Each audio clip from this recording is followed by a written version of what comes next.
আমি রিকোয়েস্ট করেছি যে যারা সদস্য আছেন ওনারা জানি রাজনৈতিক বক্তব্য না দেন। জনগণ ঠিক করবে। এই রেভলিউশন জনগণ করেছে এবং জনগণ ঠিক করবেন যে আগামীতে আওয়ামী লীগের ভবিষ্যৎ কি হবেন। এখন রাষ্ট্র মেরামতের সময়। তো আমাদের সাথে প্রথম দেখা আলোচনাটা খুব ব্রিফ হয়েছে। ব্রিফের মধ্যে আমি আলাপ করেছি, আমি বলেছি, রিকোয়েস্ট করেছি যে ওনারা কতদিন থাকবেন সেটা একটা রোড ম্যাপ যদি দেয় তাহলে আমরা বুঝতে পারি যে কি কি রাষ্ট্র মেরামতের কাজ ওনারা হাতে নেবেন। এটা রোড ম্যাপটা খুব ইম্পর্টেন্ট জাতির জন্য যে ওনারা কী কী কাজ করতে চাচ্ছেন।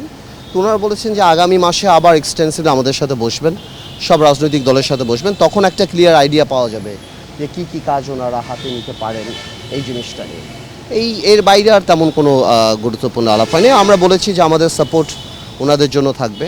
আমি রিকোয়েস্ট করেছি যে যারা সদস্য আছেন ওনারা জানি রাজনৈতিক বক্তব্য না দেন। আজকাল একটু রাজনৈতিক হঠাৎ করে দেখা যাচ্ছে রাজনৈতিক বক্তব্য, এতে করে হঠাৎ করে মানুষের মধ্যে একটা রিয়াকশন আসতে পারে বা অন্য কোনো মেসেজ যেতে পারে। হ্যাঁ, তো আমি বললাম যে উপদেষ্টারা যাতে এই জিনিসটা মাথায় রাখেন, রাজনৈতিক বক্তব্য দেওয়া থেকে বিরত থাকেন। এটা আমার কাছে একটু মিসআন্ডারস্ট্যান্ডিং মনে হচ্ছে, বিকজ এই যেটা ট্রিগার হয়েছে এই রাজনৈতিক বক্তব্য দেওয়ার জন্যে। আওয়ামী লীগের যাওয়া হয়েছে একটা রেভলিউশনের মাধ্যমে, তো এইটাকে অনেক কুল ডাউন করতে দিতে হবে জাতিকে, আমাদেরকে। আমরা সবাই এফেক্টেড। হ্যাঁ, হাজার মানুষ মারা গিয়েছেন এখানে, আরও বেশি, 17 বছরের এই শাসন।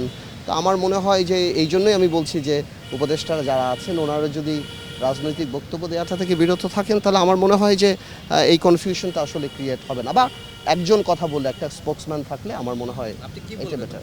কাউকে ফিরিয়ে আনার ব্যাপার কাউকে না, জনগণ ঠিক করবে।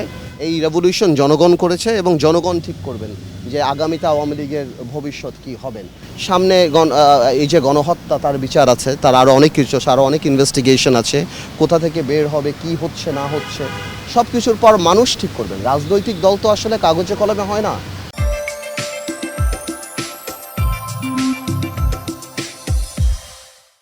আর এটার ভাগ্য নিয়ন্ত্রণও কলমের খোঁচায় হয় না, জনগণই দাঁড় করায়, আবার জনগণই ছিটকে ফেলে দেয়। তো সময় বলে দেবে কী হবে। আমরা সংখ্যালঘুদের এই প্রোটেকশনটা কিভাবে দেয়া যায়, বা এটাও মানতে হবে যত না হয়েছে তার বেশি ফলো করে বলানো হচ্ছে, এই জিনিসটা বলানো হচ্ছে, সেদিকেও কেয়ারফুল থাকতে হবে।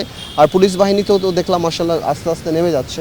তো আমি শিওর বাই টাইম ইনশাল্লাহ ঠিক হয়ে যাবে। এই গত 15 বছরে যেই ধরনের দুঃশাসনে, এই ইলেকশনে যেই বেতন থেকে আরম্ভ করে, ভাতা থেকে আরম্ভ করে যাই ওনারা পেয়েছেন, এগুলি সবই তো অবৈধ। কারণ constitution spirit is representation of by the people, ওগুলি তো ছিল না।